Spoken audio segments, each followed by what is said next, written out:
bass species at a creek with a tiny little jig. We'll see if we can catch some bigger bluegill and meet you guys out there.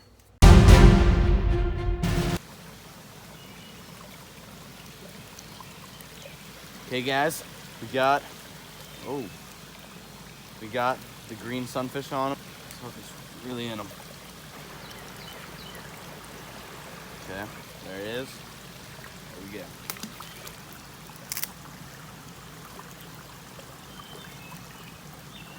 Okay guys, got another little tiny green sunfish. Their mouths are so thick.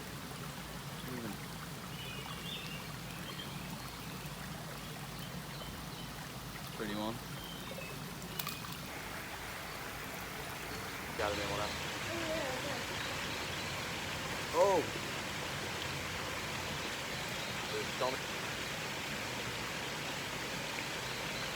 Alright guys, just got this pretty big green sunfish. Ow, spikes got me. Throw him back.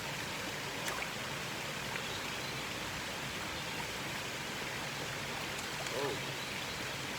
Well, there went that one. We got another little tiny green sunfish. I'm gonna let this guy go. Here's another. What I'm using. Oh wait, let's back up. I got this little Helgramite soft plastic on a jig. I don't really know what size jig this is. It's really small. I'm just casting out and jigging it straight up and down.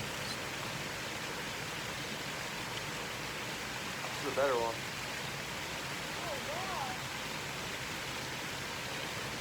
Okay, here is green sunfish I just caught. This might be my PV. Let's hook out. It's pretty big. Look at his belly too.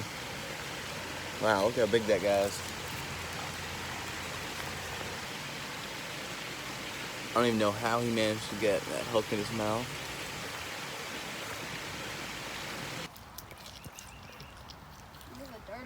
I know, they're everywhere. Alright, that's my underwater action of my lure. There, looks pretty good. There's little minnows everywhere in here. Mabel, they're like everywhere. Look at them. We were up there at the tunnel. Now we're coming down this creek and we're looking for spots. And we're just walking in the water on a deep spot up here. But first there's this log. We gotta like do some good old parkour under it, you know? And wait, hold on. I thought there was a deep spot up here. Some raccoon footprints. Yep, okay. I found a deeper spot, and you can see the bottom, but looks pretty good. I'm gonna give it a shot. Green sunfish, just like gills right out of here. So, I mean, kind of says you can catch the fish anywhere. Just got this really healthy one at this little hole right here, and there's this hole, and there's like a little waterfall thing up there. I'm gonna release him real quick.